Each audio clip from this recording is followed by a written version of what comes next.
मैं आरबी सिंह यादव आज एक और बहस देश के जाने माने पत्रकार हमारे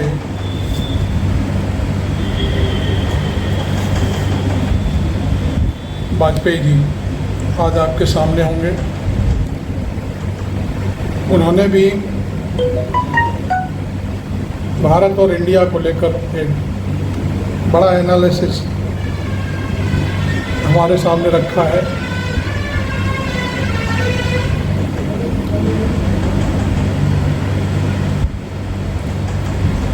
जिसको मैं आपके सामने यहाँ प्रस्तुत करूँगा। वाजपेयी जी ने बड़ा ही बारीकी से और ठोस शब्दों में बात की है और यह मसला आज भारत की महामहिम राष्ट्रपति द्वारा निमंत्रण पत्र जो जारी किया गया है उसमें प्रेसिडेंट ऑफ इंडिया की बजाय प्रेसिडेंट ऑफ भारत का जो पैड जारी हुआ है उसको लेकर पूरे देश में हलचल मच गई है। इसमें पुण्य प्रसून वाजपेयी ने अपने तरीके से पूरी व्याख्या की है, वो मैं आपको उनके इस YouTube चैनल के जरिए आपको सुनवाता हूँ। आप देख रहे हैं मेरा YouTube channel RB Singh Yadav, और आप वाजपेयी जी को भी सब्सक्राइब करें और मेरे चैनल को भी सब्सक्राइब करें। सुनिए। दोस्तों नमस्कार। इंडिया डेट इज भारत, संविधान के अनुच्छेद 1 में यही वो शब्द है जो लिखा गया है, इंडिया डेट इज भारत। यानी इस देश को आप इंडिया के नाम से जानिए, भारत के नाम से जानिए। लेकिन इस भारत के भीतर भी कई भारत बसते हैं। इसका जिक्र बार बार राजनीतिक तौर पर और सामाजिक और आर्थिक परिस्थितियों के मद्देनजर कई बार उठाया गया। व्याख्या की है कि भारत और इंडिया को रखा गया, दूसरी तरफ क्या प्रॉब्लम्स हैं जिसकी वजह से ये और बताया गया कि किस तरीके से भारत में गरीबी है, मुफलिसी है, ग्रामीण भारत किन परिस्थितियों में जीता है, और दूसरी तरफ इंडिया जो चकाचौंध में खोया हुआ, जिसके पास पैसों की कोई कमी नहीं, जिसके लिए सरकार भी हर खजाना खोल देती है, हर तरीके की रियायत दे देती है। तो इंडिया और भारत इस देश के भीतर की परिस्थितियों में राजनीतिक तौर पर भी एक मोटी लकीर के साथ जीता रहा है, इससे कोई इनकार कर नहीं सकता। लेकिन बावजूद इसके आज जब राष्ट्रपति भवन से जरिए एक निमंत्रण पत्र इस नाम से निकला कि प्रेसिडेंट ऑफ भारत, उसके बाद राजनीतिक भूचाल देश के भीतर आ गया और कहा गया कि अब इंडिया शब्द से सरकार को कहीं ना कहीं मुश्किल आने लगी है, क्योंकि विपक्ष इस दौर में एकजुट हुआ है इंडिया नाम को लेकर। और इंडिया तो एक शब्द अपने आप में ब्रांड है, और उस ब्रांड की ताकत देश के भीतर और बाहर कितनी है यह कोई बताने की जरूरत होनी नहीं चाहिए।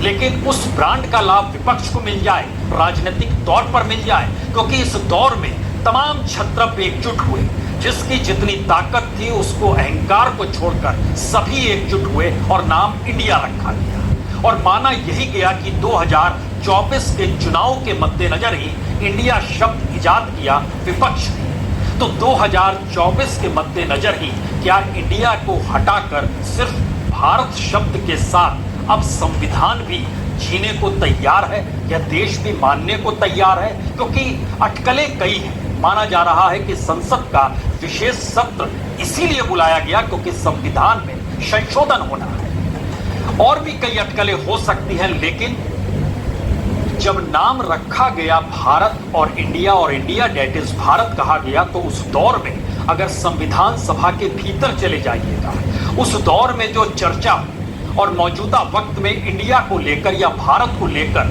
जो सियासी लकीरें खिंचती है, और इस देश के भीतर की हकीकत इंडिया की क्या है और भारत की क्या है, अगर हर पन्ने को आज सुनना और समझना चाहते हैं तो खामोशी से एक एक शब्द पर ध्यान दीजिएगा। यह इसलिए जरूरी है क्योंकि संविधान से देश चलता है।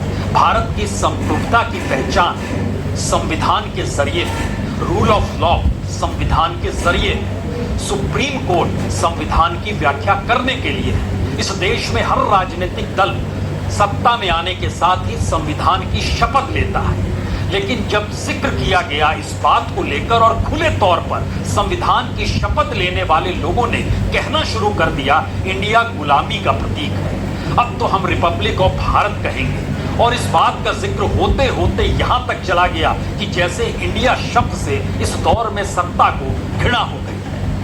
तो क्या वाकई एक एक पन्ने आज एक एक करके खोले जाएं? क्योंकि जब संविधान सभा बैठी थी तो उस वक्त 4 दिनों तक चर्चा इसी बात को लेकर हुई थी, नाम क्या होना चाहिए। और 3-4 नाम जो उस समय निकल कर आए थे, उसमें एक नाम भारत था, दूसरा नाम भारतवर्ष था, तीसरा नाम हिंदुस्तान था और चौथा नाम इंडिया था। और संयोग देखिए, 1948 के नवंबर के महीने में 2 दिनों तक चर्चा होती है और उसके बाद 1949 में भी 2 दिनों तक चर्चा होती है। और संयोग से 18 सितंबर 1949 को इस पर मुहर लगती है कि अब नाम इंडिया रखा जाएगा, क्योंकि जो आखिरी दिन बहस हो रही थी उसमें सेठ गोविंदास थे, उसमें कमलापति त्रिपाठी थे, उसमें श्री राम सहाय थे, उसमें हरगोविंद पंत थे, उसमें हरि विष्णु कामत थे, जिन्होंने इंडिया नाम दिया था। और उसके बाद जब बाबा साहब अम्बेडकर ने जिक्र किया इंडिया नाम का, तो उन्होंने चंद लाइनों में बहुत चीजों का जिक्र कर दिया कि इंडिया नाम एक अंतर्राष्ट्रीय नाम है जिसे दुनिया भर में जाना जाता है, और यह नाम भारत के विभिन्न भाषाओं और संस्कृतियों को भी दर्शाता है, क्योंकि दक्षिण भारत से लगातार विरोध भारत नाम को लेकर हो रहा था और उत्तर भारत में भारत शब्द था, वहां से इंडिया भी हो रहा था। ये तमाम बहस चलती चली गई, लेकिन 18 सितंबर हमने इसलिए किया क्योंकि संयोग से 1949 का 18 सितंबर और अब 2023 का 18 सितंबर जब विशेष सत्र होगा, उस दिन क्या होगा अभी कोई नहीं जानता है। लेकिन बहरहाल उसके बावजूद भी मौजूदा परिस्थिति में 2-3 बातों को और समझ लीजिए। जब नाम संविधान के हिसाब से इंडिया और भारत किया गया, तो बावजूद इसके संविधान की शपथ लेने वालों के सहन में भारत शब्द आई है तो ठीक है, लेकिन एक झटके में इंडिया शब्द को खारिज करने की परिस्थिति में आकर इस देश के नेता अगर खड़े हो जाए तो इस देश के भीतर में उस भारत की क्या स्थिति है जिस भारत की पहचान गरीबी, मुफलिसी, जिंदगी जीने की 2 जून की रोटी मुहैया ना करा पाने की स्थिति को वह लगातार जी रहा, और वही इस देश के भीतर सत्ता को बनाने और बिगाड़ने के बहुमत को लेकर साथ चलता है। हमें लगता है इस पन्ने को भी आज खुलना चाहिए, क्योंकि इस देश के भीतर में बार बार जब जिक्र इंडिया का होता है तो किसका जिक्र होता है? कॉरपोरेट का जिक्र होता है, इंडस्ट्रियलिस्टों का जिक्र होता है, जो शेयर बाजार में वारे न्यारे कहते हैं उनका जिक्र होता है। एक शब्द में कहें तो रईसों का जिक्र इंडिया के जरिए होता है, और भारत का जिक्र ग्रामीण भारत का जिक्र होता है। जो मजदूर है, जो किसान है, जो आदिवासी है, जो तमाम परिस्थितियों को जूझती हुई महिलाएं जो दिहाड़ी मजदूरी की दिशा में जाती है, उनकी पूरी कतार है, उनकी पूरी तादाद है। इस देश के भीतर बेसिक इंफ्रास्ट्रक्चर, शिक्षा के क्षेत्र का या हेल्थ के सेक्टर का या पीने के स्वच्छ पानी तक को लेकर या किसान को सिंचाई न मिल पाने की स्थितियों को लेकर कौन सा शब्द जीता है? वो भारत शब्द है। और मौजूदा वक्त का सच ये है कि भारत के भीतर जितना संकट महंगाई को लेकर, बेरोजगारी को लेकर समाया हुआ है, और खास तौर से नोटबंदी के बाद जो असंगठित क्षेत्र था वो जो तबाह हुआ है, उसकी भरपाई आज तक हो नहीं पाई है। और इसीलिए भारत के भीतर की जो लड़ाई, मुद्दों को उसी ने इस देश के विपक्ष को मजबूर किया कि आप सभी जो उठाए हैं मुद्दों को दबाने के लिए ही तो इंडिया से भारत करने की योजना बनाई गई है, अपने राज्य की राजनीति को छोड़कर देश की अपने जनता विरोधी राजनीतिक दल से गलबैयां डाल ले और हाथ से हाथ मिला ले, ऐसा होता नहीं है। इस देश की सामाजिक आर्थिक परिस्थितियों ने और मौजूदा मोदी सत्ता की रहनुमाई में जो इस देश की परिस्थितियां हैं, उसको लेकर पहली बार सवाल खड़ा हुआ है। हम दरअसल पन्ने दर पन्ने खोलें उससे पहले 2-3 बातों को साफ तौर पर समझना होगा। इस दौर का सबसे बड़ा सच ये है कि जो इंडिया के भीतर का सच है, इस देश में 100 रईसों की कुल संपत्ति 27,52,000 करोड़ है। सिर्फ 10 लोगों की संपत्ति। अगर 100 लोगों की संपत्ति कहिएगा तो दुगनी हो जाएगी, 54 लाख करोड़ की संपत्ति सिर्फ 100 लोगों की है। यानी सच यह है कि इस देश के टॉप पर रहने वाले 10% लोग 72% वेल्थ को जीते हैं। जो भारत की जो पूरी संपन्नता है उसमें से 72% हिस्सा इन्हीं के पास जाता है। 10% के पास, उसमें भी अगर आप और नीचे आना चाहते हैं तो 5% के पास, इन 72 में से 62% हिस्सा इनके पास है, 5% के पास। और 1% पे अगर आना चाहते हैं तो इनके पास इस देश की 40% संपत्ति है, 1% के पास।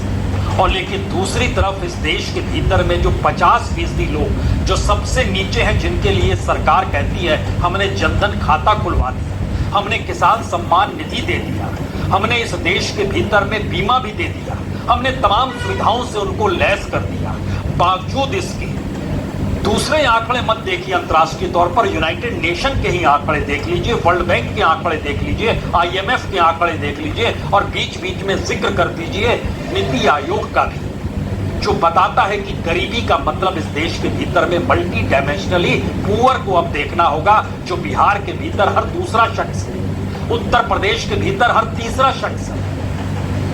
120 लोकसभा की सीटें हो गई, ऐसे मत गिनिए। इस तरीके से गिनिए कि अच्छा दोनों मिला देंगे तो लगभग 20-25 करोड़ लोग यहीं पर आ गए। ये हालत है। उसी स्थिति में जोड़ते चले जाइए उड़ीसा को, झारखंड को, बंगाल को, मध्य प्रदेश को, राजस्थान को, छत्तीसगढ़ को, उत्तराखंड को, और गिनते गिनते आप कहेंगे आधे भारत की स्थिति इतनी नाजुक है। ये भारत है। असल वोट यहीं से निकलेंगे। इस देश के भीतर में 350 सीटें जो पूरे खुले तौर पर गरीबी मुफलिसी जिंदगी की जद्दोजहद को जीते हुए परेशान है, उसी वोटर को तो इस सरकार को चुनना है या हटाना है। और उसी के भीतर सवाल है, उन्हीं सवालों को लेकर विपक्ष को समझ में आ गया कि आपको स्ट्रेटेजिकली चीजों को लेकर चलना होगा। तो सब्सक्राइब करें, लाइक करें और फॉलो भी करें। और इंडिया वाजपेयी जी के सबको सुने क्या कहना चाहते हैं। भारत तो राष्ट्रीय ब्रांड है, तो अंतर्राष्ट्रीय ब्रांड के आश्रय जो अंतर्राष्ट्रीय पावर होते हैं, जो किसी भी देश की राजनीतिक सत्ता को टिकाने और बनाने का काम करते हैं, जिसका जिक्र फुसफुसाहट के जरिए देश के भीतर और अंतर्राष्ट्रीय मंचों पर पूरे तौर पर होता है, उछाले जा रहे हैं, जिसका कोई मतलब नहीं, कोई अर्थ नहीं। क्योंकि इस दौर में कई सीमाएं टूटी हैं। शिक्षा के क्षेत्र की सीमाएं टूट गई। भारत इंफ्रास्ट्रक्चर नहीं दे पाया पैसे वाले बच्चों को, वह भारत छोड़कर चले गए। IIT पास करने वालों के आगे कोई रास्ता नहीं था, वो भारत छोड़कर चले गए। जो मिलीनियर्स और बिलीनियर्स थे, उनके लिए बिजनेस का कुछ काम नहीं हो पाया, वह भी भारत छोड़कर चले गए। और जिनको रोजगार की तलाश अंतर्राष्ट्रीय बाजार में मिलने लगी, वह भी भारत छोड़कर चले गए। 3 करोड़ से ज्यादा लोग अगर भारत के बाहर बस रहे, तो इसका मतलब है एक पूरा यूरोप का कोई कंट्री भारत के भीतर से निकलकर दुनिया के अलग अलग देशों में बिखरा पड़ा। हमने नहीं सहेजा है भारत को, हम ट्रेन हुआ है बहुत भारी मात्रा में। और शायद यही वो वजह है जो 2024 की टिक टिक कर रही है। क्योंकि आर्थिक और सामाजिक परिस्थितियों के भीतर जब आप और जाइएगा तो यह भी समझिए, जो नीचे के 50% है, यानी लगभग 70 करोड़ लोग, उनके पास नेशनल वेल्थ का सिर्फ 3% हिस्सा है। और ऊपर में बैठे हुए 10% के पास 72% हिस्सा है। बाकी बीच का आप अंदाज लगा लीजिए किस स्थिति में यह देश जी रहा है। लेकिन बात यहां पर खत्म नहीं होती।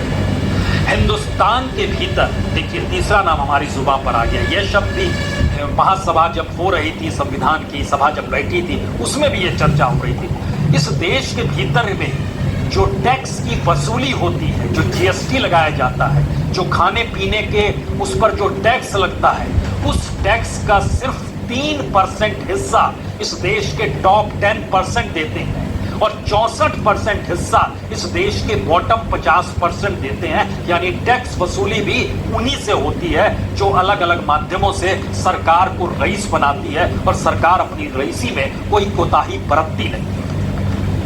इंडिया डेट इज भारत, नाम के हिस्से में चीजों को चलते चले जाइए, लेकिन भारत के भीतर की परिस्थितियां बदलेंगी कैसे, यह सवाल जब तक नहीं आएगा तब तक सवाल तो एक ही उठेगा, क्या राजनीतिक तौर पर सत्ता महसूस होने लगा कि अब उसकी घड़ी की टिक टिक बज रही है, और शायद इसीलिए वह एक के बाद एक कुछ नए कदम उठाने की दिशा में बढ़ जाती है। जो जानकारी खुद निकलती है उसमें फूड और नॉन फूड आइटम पर जो निचला बॉटम 50% गरीब है वो लगभग 64% टैक्स देता है। जीएसटी में 66% टैक्स वही गरीब देता है और टॉप का 10% 3 से 4% देता है। मिडिल क्लास के भीतर और upper middle class, lower middle class और मिडिल क्लास ये लगभग 44% के हिस्से में, मैक्सिमम इनके हिस्से में आता है जो टैक्स देती है। तो इंडिया तो मजे में है और इंडिया तो इस देश के बैंकों को कंगाल कर देश छोड़कर भाग चुका है और उसकी भरपाई भी भारत सरकार उसी इंडिया के लिए करती है जहां पे भारत की दिशा में उसकी नजर जाती नहीं, क्योंकि राजनीति ने भी तो अपने आप को इंडिया में तब्दील कर लिया उसकी रईसी के आगे। हर कोई तो नतमस्तक है। राजनीति भी ऐसी वैसी नहीं। जरा कल्पना कीजिए कि हर बरस सिर्फ एक इलेक्ट्रल बॉन्ड ले लीजिए 2018 में जो शुरू हुआ, आप गिनते रह जाएंगे कितने हजार करोड़ रुपए राजनीति को मिलते हैं। देने वाला कौन है? देने वाला वही इंडिया है जिस इंडिया की रईसी को मान्यता अंतर्राष्ट्रीय तौर पर मिली है और जो अपने आप को मल्टीनेशनल कंपनी के तौर पर स्थापित कर चुका है। टॉप मोस्ट 25 कॉरपोरेट का नाम लीजिए, सभी के कंपनियों के हेडक्वार्टर, सभी की कंपनियों के दफ्तर भारत के बाहर खुले हुए हैं और औसतन हर की पहुंच और पकड़ 6 से 12 देशों में है। उसमें किसी का नाम आप ले सकते हैं। अबानीज अडानीज तो नाम मान लीजिए चलते रहता है, आपको जिसका नाम लेना है ले लीजिए। टॉप मोस्ट 25 गुजरात के जो कॉरपोरेट हैं उनके तमाम के दफ्तर दुनिया के अलग अलग देशों में 6 देशों में फैले हुए। हम भारत को लेकर लड़ाई और इंडिया को लेकर राज करने बैठे। जब हम आपसे पॉलिटिकल फंडिंग जो देते हैं 2018 में 1054 करोड़, 2019 में 5059 करोड़, जब कोविड काल आया तब तो शांति रही कम से कम सिर्फ 363 करोड़, लेकिन 2021 में 1501 करोड़, 2022 में 3703 करोड़, 2023 जो अभी तक 6 महीने जुलाई तक के वक्त को लीजिए 2090 करोड़। ये सब पॉलिटिकल फंडिंग जो कॉरपोरेट ने दी। लेकिन सवाल उसके आगे का है। इस दौर में जो पॉलिसीज देश के भीतर में आई है उसने इस देश के भीतर में कैसी तबाही पैदा की है। हम सीधे छलांग मारकर उस भारत में जाएं, हमको लगता है इंडिया और भारत के बीच भी एक बड़ा समाज रहता है जिसको मिडिल क्लास कहते हैं। और भारत के भीतर में जो कॉरपोरेट है, इंडस्ट्रियलिस्ट हैं या छोटे व्यापारी हैं, उनके बीच में भी एक स्टार्टअप की दुनिया भी है। आप जरा कल्पना कीजिए कि स्टार्टअप की दुनिया में इसी बरस 2023 में 36% फंडिंग की कमी आ गई और जो PwC है उसका डाटा बतलाता है कि स्टार्टअप की जो फंड रेजिंग होती थी जनवरी से जून अगर 2022 में देखिएगा तो लगभग 48-59 हजार करोड़ की थी, जो घटकर 30 से 31 हजार करोड़ पर आ गई। फंडिंग भी घट गई। मार्केट के भीतर लिक्विडिटी की कमी आ गई। 1400 कंपनियां बंद हो गई। 91,000 कर्मचारियों को पिंक स्लिप दिया गया और फैक्ट यह है कि फैक्ट्री से भी 30,000 लोगों को निकाला गया। जो $1 बिलियन के साथ कंपनियां इस देश के भीतर में स्टार्टअप के जरिए चल रही थी, सभी में कर्मचारियों की कमी गई और एक से एक कंपनी, उसमें आपके नामी कंपनियां Byju's, Unacademy, Blinkit, Meesho, Vedantu, OYO, Ola, कार24, उड़ान, ये सभी कंपनियों में कमी गई और स्थिति ये आ गई कि एग्रीटेक हो, लॉगिटेक हो, फिनटेक हो, एडटेक हो, D2C, एको हो, 70% ले ऑफ हुआ और इनडायरेक्ट तरीके से एम्प्लॉयमेंट देने की स्थिति में इस देश के भीतर में नई परिस्थिति आ गई। वाजपेयी जी, इन बातों पे चर्चा न हो इसीलिए तो भारत है तो सिर्फ इंडिया की जगह भारत लाया जा रहा है। कॉर्पोरेट के हवाले करने हैं जो इंडिया अपने तौर पर मौजूद है और शायद इसीलिए इस देश के भीतर में जब आप अनएम्प्लॉयमेंट की दिशा में जाएंगे और एक क्षण के लिए चूंकि हमने भारत का जिक्र किया है, उस भारत के भीतर में महिलाओं की तादाद बढ़ी।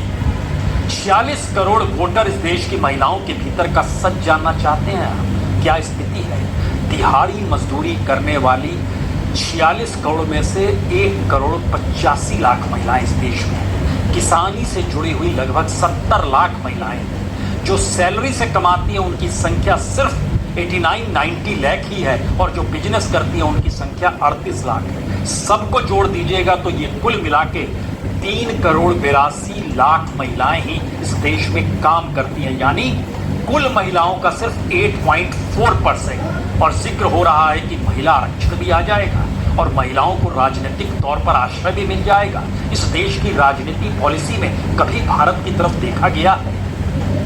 बहुत मुश्किल सवाल ये इसलिए धीरे धीरे बड़ा हो रहा है क्योंकि जब आप यह भी समझें राजनीति कैसे करवट इस देश के भीतर ले रही है, तो जानकारी आज ही निकल कर आई कि अगर ये सरकार चुनाव हार जाती है तो एक झटके में भारत का जो शेयर बाजार है वो 40% तक नीचे आ जाएगा।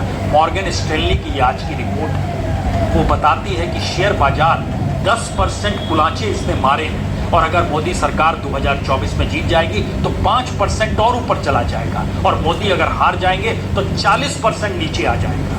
याद कीजिए अटल बिहारी वाजपेयी सब मान चुके थे चुनाव जीतेंगे, हार गए तो एक ही दिन में 17% शेयर बाजार नीचे आ गया। लेकिन 2023 में इसने 7% शेयर बाजार में लगाई। तो जो इंडिया है उसकी आय बढ़ रही है, उसके तौर तरीके अपने तौर पर हैं, लेकिन उसके बावजूद भी बिजनेस का सिस्टम नहीं है। तो जिनके पास पैसा है वो बिजनेस करने के लिए बाहर जा रहे हैं, यानी इंडिया शब्द को लेकर जा रहे हैं। और इस देश के भीतर में रिजर्व बैंक ऑफ इंडिया वह शब्द भी इस दौर में बैंकों के भीतर बदहाली का कारण और लूट का कारण तो नहीं बन गया, क्योंकि जितनी बड़ी तादाद में एनपीए इस दौर में निकला और लौट के नहीं आया, जितनी बड़ी तादाद में सरकार ने एनपीए को माफ कर दिया, रईसों के कर्ज को माफ कर दिया, और जितनी बड़ी तादाद में हिंदुस्तान के भीतर भारत की परिस्थिति में जीते हुए किसानों के घर के बाहर नोटिस चस्पा किया गया, किसी की बकरी उठा ली गई, किसी के जमीन के दस्तावेज नहीं लौटाए गए, किसी के घर के दस्तावेज ले लिए गए, किसी के गाय बछड़े को ले लिया गया। यह इस ग्रामीण भारत का सच है। वहां पर कर्ज लीजिएगा तो आपको बख्शने वाला कोई नहीं, राहत रियायत कोई नहीं देगा। लेकिन जब आप रईस हैं और इंडिया के दुनिया में गवर्नमेंट ऑफ इंडिया का जो पासपोर्ट मिलता है उसके बाद जब चलते हैं भारत का पासपोर्ट इंडिया का पासपोर्ट, और आरबीआई अपने तौर पर वह भी रिजर्व बैंक ऑफ इंडिया है। 2014 के बाद से मेक इन इंडिया और डिजिटल इंडिया नहीं, आपको जानकर हैरत होगी कि लगभग 119 कार्यक्रम ऐसे लॉन्च किए गए जिसमें इंडिया शब्द 2014 के बाद से प्राइम मिनिस्टर ने इस देश में लॉन्च किया है। कुल लगभग 225 योजनाओं को लॉन्च किया है जो अपने अपने तरीके से फैलते हैं। लेकिन बावजूद इसके इंडिया डेट इज भारत को लेकर अगर शोर है तो सवाल ध्यान भटकाने भड़का देते। इस देश की साथ खिलवाड़ की परिस्थिति है, जहां पर चीजें संभलनी और संभालनी चाहिए वहां से आंखें क्यों मूंद ली? और राजनीति क्या इस देश में इतनी ताकतवर हो गई है कि वो लोगों की भूख से बड़ी हो गई, लोगों की बेरोजगारी से बड़ी हो गई? और ऐसी परिस्थिति में इस देश को लाकर खड़ा कर दिया गया जहां पर भारत की खामोशी और इंडिया की चकाचौंध ही इस देश को अपने तरीके से हाँकने की स्थिति में आ जाए और भारत खामोशी से चीजों को देखता समझता रहे और कुछ ना बोल पाए। ऐसी परिस्थिति तो आ गई है और इसीलिए राजनीतिक तौर पर जिन शब्दों को उछाला जाता है और हर दिन उठते ही एक नए शब्द क्वाइन किए जाते हैं और भारत की समूची डेमोक्रेसी के चारों पिलर उसकी दिशा में दौड़ जाते हैं। इससे खतरनाक स्थिति कब? संविधान सभा ने ऐसा तो नहीं सोचा था कि लोकतंत्र के भीतर चारों पाए एक सरीखे हो जाएंगे, वो चाहे जुडिशरी हो, चाहे एग्जीक्यूटिव हो, चाहे विधायिका हो, चाहे मीडिया हो, सबकी दिशा एक होगी जहां पर सत्ता को महत्वपूर्ण मानते हुए सत्ता को बनाए और टिकाए रखने के लिए ही सारे यंत्र खेले जाएंगे। और उसी डिजाइन में देश को चेक एंड बैलेंस था कॉन्स्टिट्यूशन के भीतर। कॉन्स्टिट्यूशन की हर परिस्थिति किसी को भी तानाशाह बनने से रोकती है। वो बताती है कि कॉन्स्टिट्यूशनल पावर का मतलब क्या होता है, स्वायत्त इंस्टीट्यूशंस का मतलब क्या होता है। लेकिन इस दौर में सारी चीजें गायब हो गई और सारी चीजें जब गायब हो गई तो इंडिया डेट इज भारत पर मामला आकर टिक गया। इससे ज्यादा विभत्स स्थिति और क्या हो सकती? इस देश को तो ठीक कीजिए, रूल ऑफ लॉ तो इस देश में हो जाए, विशेषाधिकार किसी को ना मिले। क्योंकि इसके भीतर जब आप जाएंगे, जब हम आपसे शेयर बाजार का जिक्र कर रहे हैं, तो उसमें एक चीज और समझिए कि जगह जगह पर किसानों की मंडी में स्ट्राइक हो जाती है जो भारत का हिस्सा है। मध्य प्रदेश के भीतर भोपाल, इंदौर, जबलपुर, ग्वालियर, समूचे 230 मंडी में स्ट्राइक क्यों हो गई? क्योंकि शुल्क आप ज्यादा वसूलते हैं, हम उस शुल्क को कम करना चाहते हैं। 40,000 व्यापारियों ने अनाज की खरीदी बंद कर दी सिर्फ मध्य प्रदेश में। वह तो आपकी सत्ता का राज वहां पर है। लेकिन ये बातें निकलकर इस देश के भीतर से नहीं आती है जो किसान जिन मुश्किल हालातों में रहता है, तो एक क्षण आखिरी परिस्थिति में इस देश के युवाओं के कंधे पर क्या 2024 का बोझ डाल दिया जाए? क्योंकि सच ये है 2016 में 63% रोजगार जो था वह 15 से 44 की उम्र के बच्चों के पास था, जो घटकर 50% के नीचे 47% पर आ गया है, जो CMI का डाटा बताता है। और 45 की उम्र से ज्यादा 37% लोग काम करते थे 2016 में, वो बढ़ते बढ़ते 50 पहुंच गए। मतलब क्या? मतलब यह हुआ कि जो बेरोजगारी इस दौर में आई, रोजगार छीनने की जो प्रक्रिया शुरू हुई, उसकी गाज युवाओं पर गिरी और गिरते गिरते ये परिस्थिति में आकर भारत के भीतर का युवा खड़ा हो गया कि उसके पास रोजगार है ही नहीं। इस देश में कुल काम करने वाले 40 करोड़ 58 लाख लोग हैं। उसमें से जो युवा तबका, जो अगर बांटिएगा 3 हिस्सों में, तो आपको जानकर हैरत होगी 18 से 25 के बीच में सिर्फ 3 करोड़ के पास रोजगार है। 25 से 44 के बीच में 17 करोड़ 60 लाख के पास रोजगार है। और 45 बरस से ज्यादा उम्र के लगभग में 20 करोड़ के पास रोजगार है। एक्यूरेसी है 19 करोड़ 96 लाख। ये मैसेज क्या है?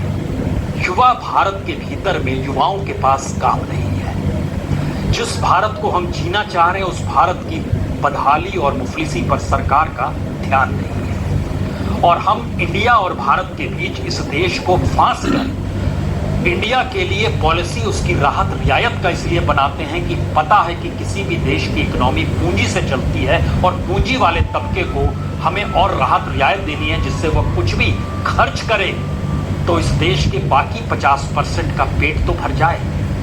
क्योंकि इस देश में 1% लोगों के पास जितनी संपत्ति है, उतनी संपत्ति इस देश के 55-57% लोगों के बराबर की है। तो उसके घर से निकला हुआ एक दाना भी कितनों का पेट भर देगा, यह भारत की इकोनॉमी का सच है। और इसमें जब आप संविधान की कॉपी उठाएं और पढ़ें और सोचें कि संविधान सभा में क्या चर्चा हो रही थी, तो उसमें इस बात का जिक्र कहीं नहीं था कि इतनी असमानता भारत के भीतर होगी। इसीलिए बाबा साहब अम्बेडकर ने कहा था, ये संविधान भी धरा का धरा रह जाएगा अगर आपने इस देश में आर्थिक समानता नहीं लाई, तो राजनीति सब कुछ खत्म कर देगी और सारी परिस्थिति हमारी आंखों के सामने खड़ी है। बहुत बहुत शुक्रिया, बहुत बहुत शुक्रिया। आप देख रहे थे मेरा YouTube channel RB Singh Yadav editor. आप इस चैनल को सब्सक्राइब करें, लाइक करें और फॉलो करें। और पुण्य प्रसून वाजपेयी का जो वीडियो आपने देखा, उस पर अपना कमेंट ज़रूर लिखें। उन्होंने एक एक बात को बिल्कुल बारीकी से समझाया कि इस समय मोदी सरकार ये सब क्यों कर रही है। बस एक ही इस बात का जवाब है कि देश में महंगाई, बेरोजगारी, भ्रष्टाचार, इन बातों को कोई नहीं उठाए, बस उनका ध्यान बटा रहे। इसी वजह से ये सारे खेल हो रहे हैं। आप देख रहे थे मेरा YouTube चैनल, आप इसे सब्सक्राइब ज़रूर कर लें।